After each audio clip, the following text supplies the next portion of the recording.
यदि आपने इस चैनल को सब्सक्राइब नहीं किया है तो सब्सक्राइब बटन दबाएं। नए वीडियो की सूचना पाने के लिए बेल बटन भी दबाएं।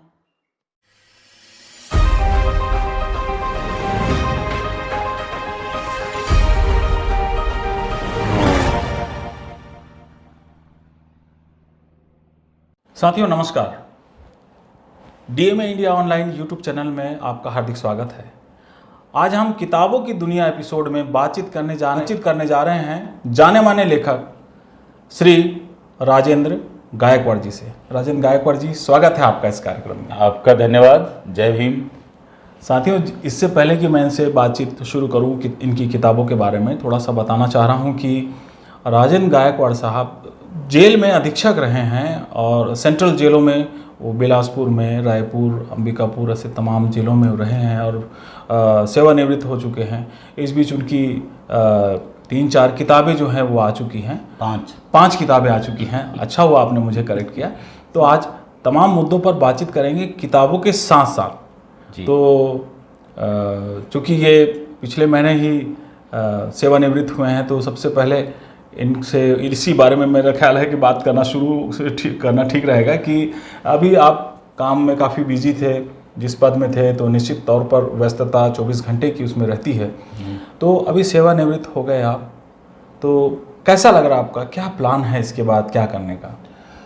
सबसे पहले भाई संजीव जी का मैं आभार व्यक्त इसलिए करता हूं कि इनकी जो मुहिम है डीएमए चैनल यूट्यूब पे जो चला रहे हैं, इसके मार्फत इन्होंने लगभग 150 व्यक्तित्व के बारे में बात की है और मैं आभारी हूँ इनका कि उन्होंने मुझे तीसरी बार बुलाया है और हर बार एक नया विषय आप हमारे साथ शेयर करते हैं। आज का जो विषय है कि सेवानिवृत्ति के बाद लेखन काम और उसके पहले सेवा काल के क्या अनुभव हैं आप जानना चाहते हो। तो संजीव भाई, मैं बताना चाहता हूँ कि मैं 22 साल की उम्र से सेवा में आया। 12 साल बैंक में था भोपाल में और वहाँ से ही मैंने अपने जीवन में पढ़ना लिखना या ये कुछ करने की जो मुहिम थी वो दिमाग में आई। कंपटीशन वहीं से दिया और मैं लोक सेवा आयोग से डायरेक्ट जेल अधीक्षक बना 94 में और 28 साल जेल अधीक्षक रहा, 12 साल बैंक में रहा। 40 सालों में जो सीखा समझा और समाज को देना चाहता हूँ या समाज का ऋण चुकाना चाहता हूँ, उसके नाते हर जगह हम नहीं जा सकते। तो आपने एक अच्छा साधन चुना है यूट्यूब पे बात करने का, तो मैंने लिखने का साधन चुना।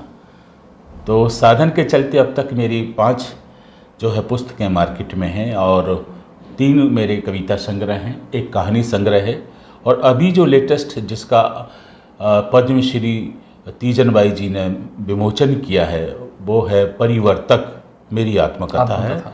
और इस आत्मकथा में मैंने अपने जीवन के उन संघर्षों को लिखा हूँ जिनको सहा भी हूँ, दलित होने के नाते या एक सास की सेवक होने के नाते या ये कहा जाए कि जागरूक नागरिक होने के नाते बहुत सारी चीज़ें सहना पड़ती हैं।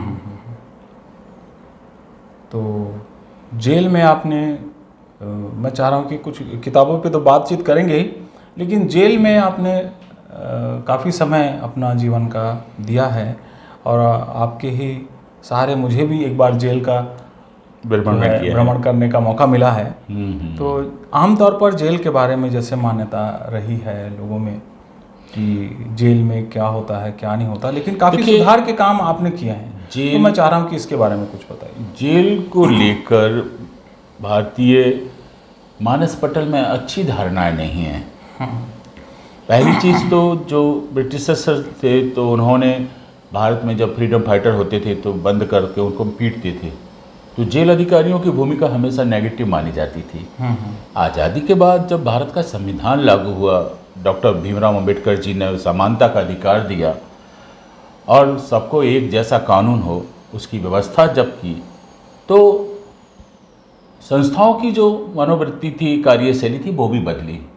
उसी सिलसिले में भारतीय जेलों का भी परिवर्तन हुआ है और विगत 50 सालों में भारतीय जेलों में बहुत काम हुए हैं। सुधार की दृष्टि से देखा जाए तो 1980 में चीफ जस्टिस हाई कोर्ट के थे लखनऊ में, आनंद नारायण मुल्ला साहब। मल्लाह थे, दरअसल मुल्ला उनको कहते हैं। और उन्होंने भारतीय जेलों की जो दशा है उस पर एक पूरा कमीशन बैठाया, जैसे मुल्ला आयोग कहा जाता है। उसमें 200 रिकमेंडेशंस दिए थे और कहा था कि जेलों की जो दशा है वो बदलना चाहिए और बंदी जो है समाज का नागरिक है, उसको सुधरने का अवसर मिलना चाहिए, उसके अधिकार सुरक्षित हों, उसके कल्याण की दृष्टि से, उसको वैधानिक जो लाभ हैं उसकी दृष्टि से जो भी माननीय न्यायालय या राज्य सरकार या केंद्र सरकार अच्छा काम कर सकती वो करे। 1993-94 में जब राष्ट्रीय मानव अधिकार आयोग भारत में आया तो उसके चलते जेलों की जो खान पान व्यवस्था थी, रहन सहन था कैदियों का, उनके जो अधिकार थे उस पर बहुत काम हुआ है। मैं चूँकि 28 साल तक जेल अधीक्षक रहा हूँ और उसी पद पर रिटायर्ड हुआ हूँ 30 जून को, अभी 22 में। मुझे ये बताने में बड़ी खुशी होती है कि अब जेलों में अत्याचार जो है कहीं कहाँ बिरले ही होते हैं। ऐसी बात जब कभी देखने आती है तो वो आदमी या अधिकारी जो भी होता पकड़ा जाता है। सभी जेलों में लगभग CCTV लगे हैं, पहली बात। दूसरी चीज़ है, आज सोशल मीडिया का ज़माना है, कोई भी आदमी रिकॉर्डिंग करके उसको कर सकता है। एक समस्या जेलों की होती थी कि भाई जो जेल से कैदी इलीगल कन्वर्सेशन कर रहे हैं, टेलीफोन चला रहे हैं। अब सभी सेंट्रल जेलों में, जिला जेलों में, छत्तीसगढ़ की प्रिजन कॉलिंग सिस्टम है। जेल का कैदी अपने घर में विधिक तौर पे बात कर सकता है, वकील से बात कर सकता है और अपने बच्चों से बात कर सकता है। तो ये बात समस्या हल हो गई। मुलाकात की जो व्यवस्था है, ट्रांसपेरेंट कोरोना आया तो इधर बंदी खड़ा, उधर इंटरकॉम है, वहाँ बात हो सकती है। खान पान में कहीं कोई समझौता नहीं होता है, क्योंकि अगर किसी जेल में कोई भी अधिकारी अत्याचार करेगा और उसके चलते बंदी के साथ प्रताड़ना हुई और उसको अंतोगत्वा अस्पताल जाना पड़ा या मृत्यु हो गई, तो वो एक नहीं कई जांचें होती हैं। मजिस्ट्रियल जांच होगी, मजिस्ट्रियल जांच के ऊपर से भी राष्ट्रीय मानव अधिकार में, राज्य मानव अधिकार में भी जांचें होती हैं। और उसमें अगर ये पाया जाता है कि कोई निग्लिजेंसी हुई है किसी के भी द्वारा, तो उस विक्टिम को, जो क्षतिग्रस्त परिवार है, बंदी है, उसको मुआवजा मिलता है। तो जेलों की स्थिति अब बहुत सुधरी है, बहुत सुधरी है। जी, तो अब हम आपकी किताबों के बारे में इसके पहले मैं एक और बता दूं। कुछ एक लोग हैं जो जेलों की जो अच्छाइयाँ हैं बाहर निकल के नहीं बताते हैं। उनकी अपनी व्यक्तिगत कुछ भड़ास होती है, या ये कहा जाए कि कुछ छपास होती है कि मैं जेलों की बुराई करूँगा तो हमको सस्ती लोकप्रियता मिल जाएगी। अरे ये क्या है? जेल वही जगह है जहाँ पर आप सुधर के आए हो और आज बात कर रहे हो। आपने घर का कहना नहीं माना, समाज का कहना नहीं माना, कानून का कहना नहीं माना, जेल वाले आपको बुला के नहीं लाए हैं, आपकी हरकतें आपको जेल लेके आई हैं। ये बात भी एक सत्य बात है। अब लोग कुछ ये कहते हैं कि नहीं वो साहब लचर व्यवस्था थी, कानून का उल्लंघन हुआ था और हमको सपोर्ट नहीं मिला।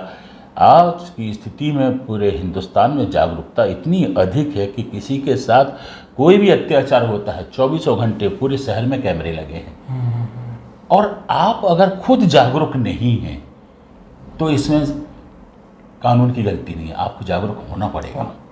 जी जी, साहित्य के बारे में जो है, जेलों से जुड़ी मेरी 2 किताबें हैं। अच्छा। एक किताब का नाम है अनकहे रिश्ते, और अनकहे रिश्ते में आप देखेंगे कि जो कैदी आते हैं तो अपनी जो अतीत की घटनाएं हैं, उन घटनाओं में उन्होंने क्या परिवेश पाया, वो कौन से कारण थे जिनकी वजह से वो कैदी बने या अपराध उनसे हो गया। तो वो जब सच्ची घटनाएं हमको सुनाते थे तो मन अस्पताल पे मन में कई दिन तक लगी कि इनको लिखा जाए। एक भरत कहानी है, वो खंडवा की है। और राखी का त्यौहार है, वो बंदी भूख हड़ताल करता है। मेरी पहली पोस्टिंग थी, मैं उसको बुलाया तो बोला सर मैं जिस बहन की वजह से जेल में आया हूँ आज वो बहन राखी बांधने नहीं आई। उस पर फिर मैं कहानी लिखा। अच्छा। अगर आप अनकहे रिश्ते मेरा पढ़ेंगे, भरत एक कहानी है। उसने बताया कि मेरे बड़े पापा की लड़की थी, बड़े पापा गुजर गए और वो डिलीवरी कराने हमारे घर आई बहन। हमारे घर में पैसे नहीं थे, हमने उधार का पैसा लिया एक सेठ से, और वो सेठ ने हमसे हैंड नोट लिखवा लिया, और जब मैं उसका पैसा नहीं दे पाया तो उसने मुझे चोर बना दिया। आज चोरी की सज़ा में मैं जेल में हूँ बहन की वजह से, लेकिन बहन राखी वादनी है। एक घटना है। दूसरी घटनाएं जो मेरी रचनाओं में आप देखेंगे वो हो जाती हैं कि प्रायश्चित कैसे करते हैं कहती। तो माँ करके एक कहानी है अनकहे रिश्ते में। वो बस्तर की एक महिला है जिस पर कहा थी कि 3.5 मर्डर केस किए हैं। दरअसल उसके साथ सच्चाई क्या थी वो कहानी संग्रह में आप पढ़ेंगे तो ठीक लगेगा। तो एक कहानी संग्रह है अनकहे रिश्ते जो 2019 में आया। फिर कविता, गज़ल, नज़्म, गीत लिखने का मुझे शौक़ है, तो मेरा आकाश, खुला आकाश और मुक्त आकाश, ये 3 मेरे रचना संग्रह हैं। अभी लेटेस्ट आप मेरा आकाश जो है जो हमारे दर्शकों को, हाँ, तो मेरा आकाश के जो रचना है वो आप फ्लिपकार्ट पे भी खरीद सकते हैं। में हम लिंक दे देंगे। हाँ, और दर्शक चाहें तो वहाँ से आप चाहें तो एक रचना छोटी सी आपको सुना देते हैं। बिल्कुल सुनाइए। क्योंकि ये जो लेखनी है उसमें मैं हमेशा आशावाद को जगा के चलता हूँ। एक छोटी सी रचना है कि हर रात की सुबह होती है, हर बात की सुलह होती है मुरादें भी पूरी, बेदाग अगर होती है। क्यों हो उसे खौफ जलजला, क्यों डरे कोई आदमी, क्यों हो उसे खौफ जलजला, जिसकी ठोस सतह होती है। हर रात की सुबह होती है, हर बात की सुलह होती है, और लोग कहते हैं बहार जिसे, लोग कहते हैं बहार जिसे, वो तुमसी हंसी होती है। हर आदमी अच्छा है, सही बात। आप अगर अच्छे हैं तो दुनिया अच्छी है, लेकिन आप अगर उस गलत सोच लेके चल रहे हैं तो आप मान के चलें कि आपके साथ भी गलती होगी। और इसका मैं अंत लिखा हूँ कि झांक पत्थर के दिल में रंजन। पत्थर आपने देखा होगा रोड पे पड़ा रहता है, अगर उठा के आप देखेंगे तो उसके नीचे चींटियाँ रहती हैं। तो उसको मैंने मंजर बनाया है कि झांक पत्थर के जिगर में रंजन, प्यार की शय हर जगह होती है, हर रात की सुबह होती है, हर बात की सुलह होती हैं मुरादें भी पूरी, बेदाग अगर होती है। तो हम अम्बेडकर के संविधान को लेकर, समानता को, बंधुत्व को लेकर, और ये कहा जाए तथागत गौतम बुद्ध के करुणा को लेकर अगर हम जी रहे हैं तो मान के चलें कि हमारी सफलता में कभी कोई बाधा नहीं आएगी। बिल्कुल। और हाल ही में आपकी आत्मकथा भी प्रकाशित हुई है। जी जी जी। और मैं चाह रहा हूँ कि उस किताब के बारे में भी आप बताइए कि ये जो है जेल अधीक्षक की आत्मकथा, जिसका नाम मैंने परिवर्तक रखा है। परिवर्तक का अर्थ ये होता है कि जो देश की, समाज की, या कहा जाए संस्थाओं की स्थिति है वो कैसे बदले। तो जेल एक संस्था है, परिवार एक संस्था है, स्कूल एक संस्था है, तो कहीं ना कहीं किसी न किसी प्रकार की गुंजाइश वहाँ है सुधार की। तो आप वहाँ के अगर अधीक्षक हैं, आप वहाँ के कलेक्टर हैं, प्रिंसिपल हैं, या जो भी वहाँ के कर्ता धर्ता हैं, अगर आप ये ठान लें, चाहे वो सरपंच ही गांव का क्यों ना हो, पार्षद क्यों ना हो, अगर वो ठान लेता है, संकल्प लेता है कि उसको उस समस्या को, उस दशा को बदलना है, एक नई दिशा में ले जाना है, तो ये किताब जिसका आज तीजन बाई जी ने विमोचन किया है, पद्मश्री हैं वो, और बदलने के साथ साथ आपको खुद बदलना पड़ेगा, क्योंकि आप सिर्फ उपदेश नहीं दे सकते, आपको करके दिखाना पड़ेगा। तो इसमें 250 पेज हैं, और उन घटनाओं को, संस्मरणों को हमने लिखा है कि बचपन कैसे बीता, फिर जेल में कैसे आए, कभी कैसे बने, कैदियों को कंट्रोल कैसे करना चाहिए, व्यवहार अधीनस्थ स्टाफ के साथ कैसे हो, समाज में मोटिवेशन को हम कैसे देखें, कैसे फैलाएं। और अंत में इस किताब के बारे में कहूँगा कि तथागत गौतम बुद्ध की शिक्षाओं पर आधारित एक किताब है, आप पढ़ेंगे खुश हो जाएंगे।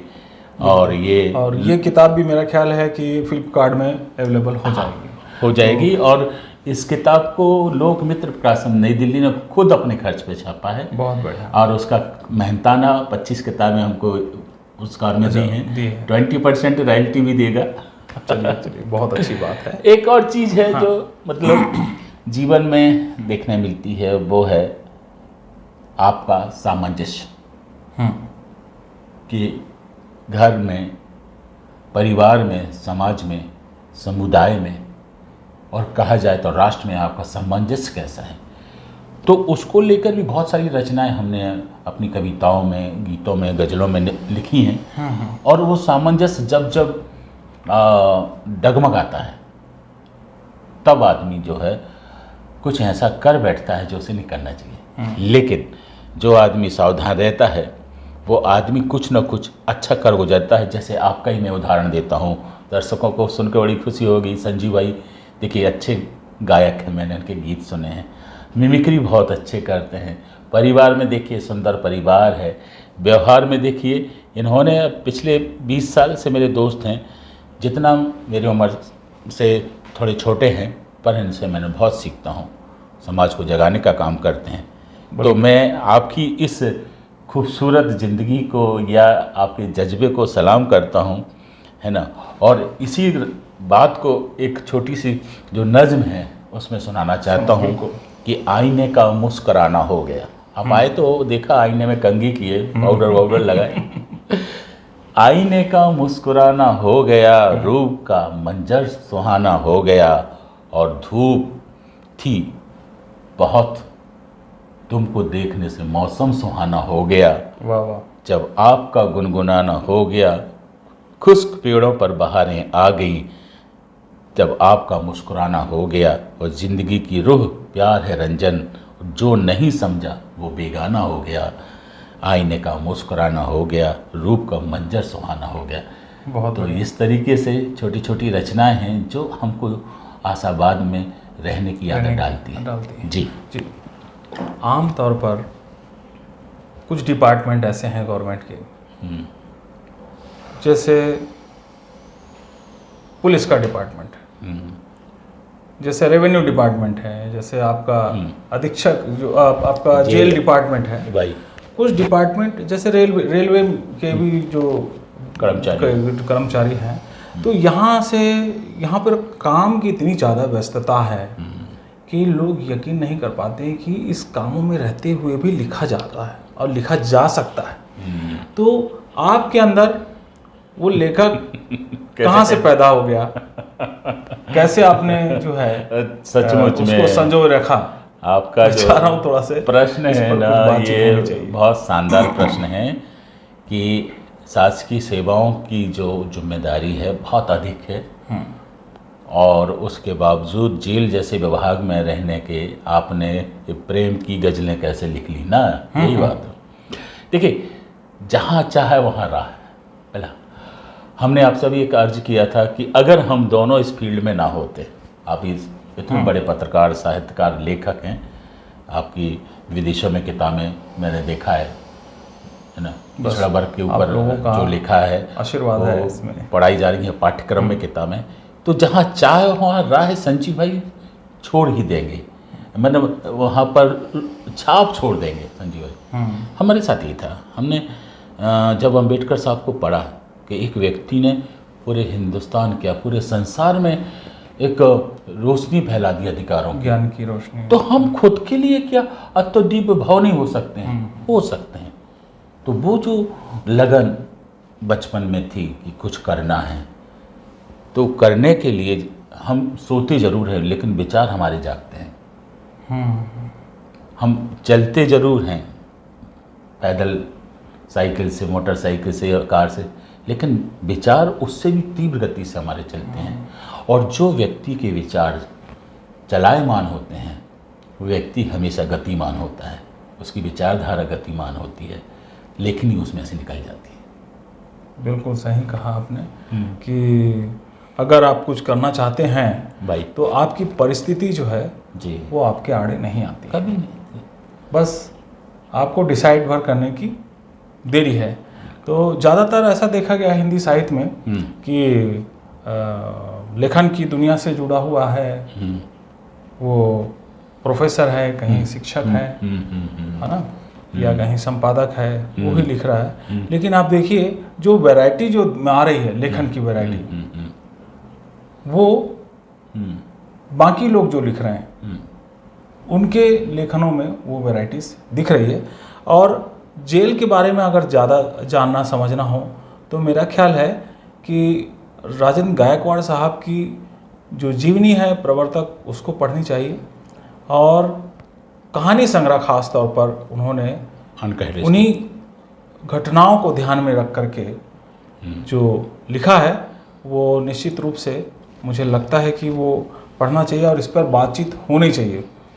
तो गायकवाड़ साहब, आपने अपने बिजी शेड्यूल से एक समय निकाला हमारे साथ किताबों की चर्चा। मैं इसमें एक और बात जोड़ना चाहता हूँ, जो हमारे श्रोता हैं और हमारे विचारों से, भाई के विचारों से ओतप्रोत रहते हैं, उनसे मैं अनुरोध करता हूँ कि वो लिखें।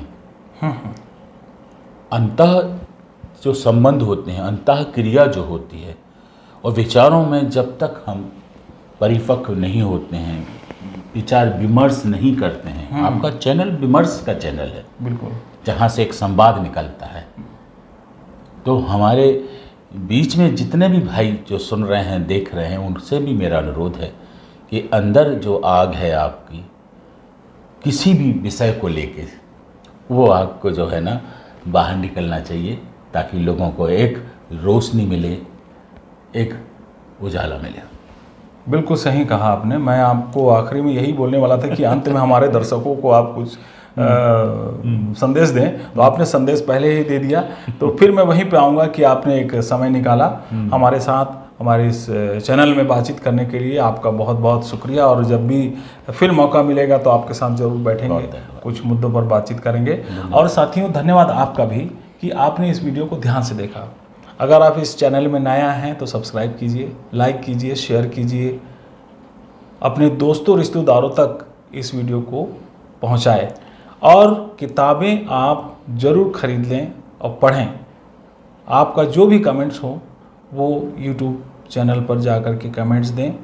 अगर आपको किताबों की ज़रूरत है तो आप हमें संपर्क करें हमारे ईमेल एड्रेस पर, हम आपको ज़रूर अपनी ओर से मदद करेंगे। तो बहुत बहुत धन्यवाद गायकवाड़ साहब को, और आपको भी जय भीम। जय भीम, नमो बुद्धाय। नमो बुद्धाय।